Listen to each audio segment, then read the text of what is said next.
ยิงลาวบ่ว่าย้ำใดก่อเคียงบ่าเคียงไหลกับเพศชายในทุกบัดก้าวการพัฒนาของประเทศชาติแม่ยิงลาวมีมูลเสื้อพิละอันหัน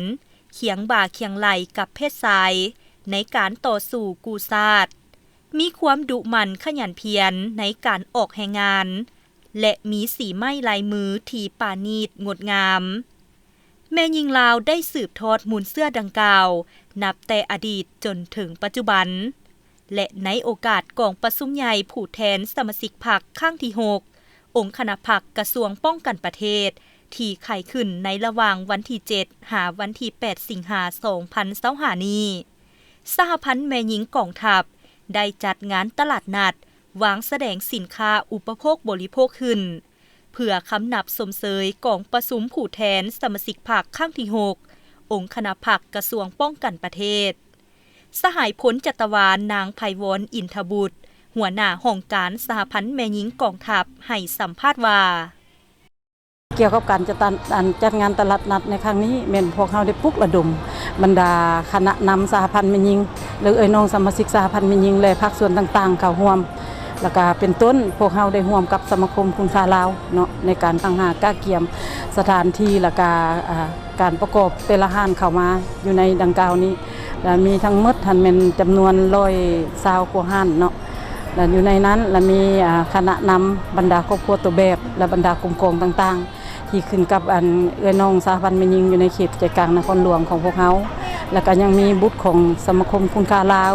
แล้วก็มีสหพันธ์แม่หญิงนครหลวงเข้าร่วมเนาะแล้วก็ถือว่าอยู่ในนี้แล้วแม่นพวกเขาได้นำเอาผลิตภัณฑ์ต่างๆจากน้องสหพันธ์แม่หญิงของพวกเขาเป็นต้นแม่นที่มาจากกสิกรรมเนาะเลี้ยงสัตว์ปลูกฝังแล้วก็หัตถกรรมตำหูกโทไม้หรือว่าจักสารประเภทต่างๆหรือว่าผลิตภัณฑ์ที่ผลิตปรุงแต่งเป็นประเภทอาหารเนาะที่สำเร็จรูปออกมาเพื่อวางจำหน่ายแล้วก็การจัดงานดังกล่าวนี้มันก็มีความหมายความสำคัญเนาะอันที่1ก็แม่นเพื่อคำนับสมเสยของประชุมใหญ่องค์คณะพรรคของกระทรวงป้องกันประเทศของพวกเขาถือว่าครั้งที่6นี้เนาะถือว่าพวกเขาได้พร้อมจิตพร้อมใจขององค์การจัดตั้งมหาชนของพวกเขาเนาะได้จัดงานได้ปลุกระดมสุขยูอันที่2มาก็แม่นเพื่อเป็นการเต้าโฮมความสามัคคีของระหว่างน้องสหพันธ์แม่หญิงของพวกเขาในแต่ละภาคส่วนแล้วก็คณะพรรคคณะบัญชาและบรรดานายและพลทหารของพวกเขาเนาะด้านที่3แล้วก็เป็นเพื่อเป็นการโฆษณาเป็นสื่อเนาะเพื่อการเป็นการแลกเปลี่ยนและเป็นการจำหน่ายให้แต่ละภาคส่วนได้รับรู้ว่าแม่หญิงของพวกเขามีผลิตภัณฑ์อย่างใดบุคคลหรือว่าครอบครัวดังกล่าวหันมีผลิตภัณฑ์อย่างใดเพื่อเป็นการจำหน่ายเพื่อเป็นการโฆษณาเนาะเพื่อเป็นการปลุกระดมอะไรเป็นการส่งเสริมอาชีพของเขาเจ้าโดยเฉพาะเป็นการสร้างความเข้มแข็งด้วยตนเองด้วยการเพิ่งตนเองกุ้มตนเองและสร้างความเข้มแข็งด้วยตนเองและตลาดนัดของพวกเขานี่แม่นพวกเขาจะเปิดขึ้นเวลา 8 โมงของแต่ละวันแล้วก็ปิดลงเวลา 6 โมงเนาะดังนั้นก็เฮียห้องมาเมื่อทุกภาคส่วนเป็นต้นและแม่นบรรดาห้างห้านที่เข้าร่วมในการวางแสดงดังกล่าวนี้เนาะมันอาจจะมีทางเงินไขสะดวกและอาจจะมีทางเงินไขยุ่งยากแต่อันสะดวกนี่ก็ถือว่าโดยทิศที่นำเนาะของคณะพรรคกระทรวงคณะพรรคกรมใหญ่เพิ่นก็ได้เอื้ออำนวยเนาะและตกลงให้พวกเราจัดตามแผนการเนาะแล้วก็สถานที่บอนวางแสดงเครื่องขายต่างๆและมีความสะดวกแล้วก็พนักงานทหารพวกเขาเนาะก็ได้มาฮอดมาถึงจับใจ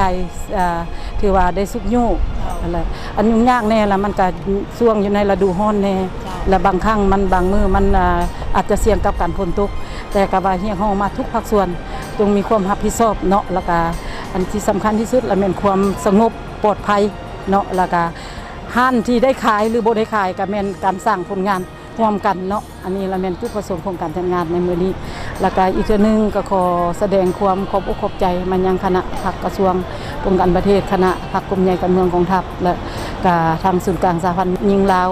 คณะพรรคคณะบัญชาในแต่ละขั้นคณะนำแม่หญิงหรือน้องแม่หญิงของพวกเขาเมื่อทุกคนที่ได้พร้อมจิตพร้อมใจกันเนาะและร่วมแรงร่วมใจมีความสามัคคีกันแล้วก็ปุ่มลุมปฏิบัติตามแผนการของพวกเขาได้เกิดผลสำเร็จอย่างจบงาม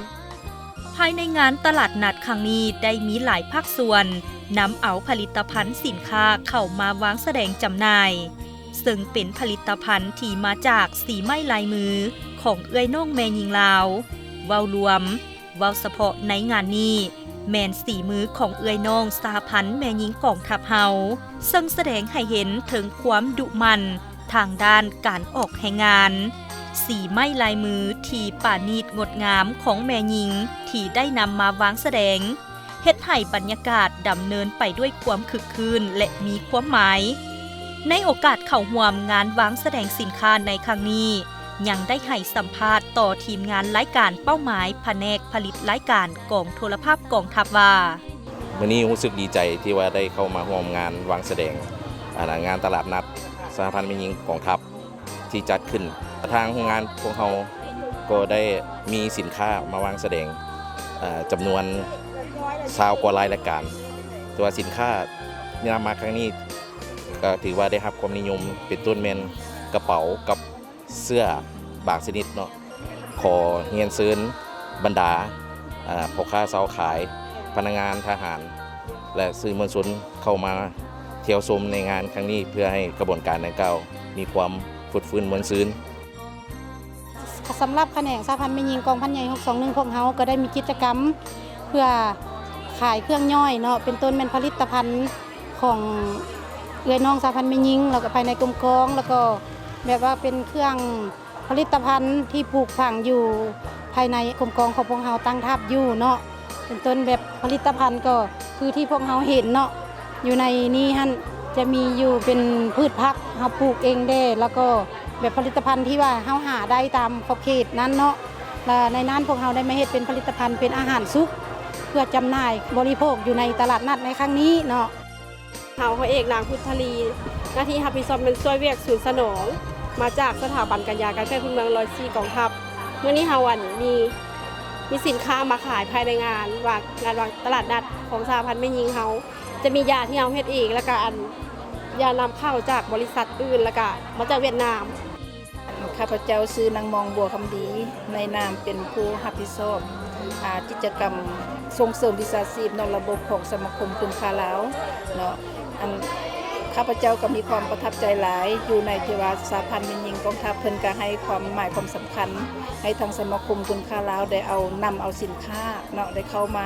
วางแสดงในกองประชุมใหญ่ครั้งที่6ขององค์คณะพรรคของกระทรวงป้องกันประเทศในครั้งนี้เนาะข้าพเจ้าก็สมาชิกสมาคมคุณค่าลาวก็ได้นำเอาผลิตภัณฑ์เนาะจะเป็นกระเป๋าโบแล้วก็ผลิตภัณฑ์เป็นอาหารหลากหลายเนาะอาหารลาวๆที่ว่ากินเพื่อสุขภาพได้เข้ามาวางแสดงขายร่วมกองประชุม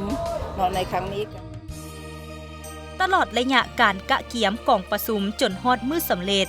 สหพันธ์แม่หญิงกองทัพได้นำพาเอื้อยน้องแม่หญิง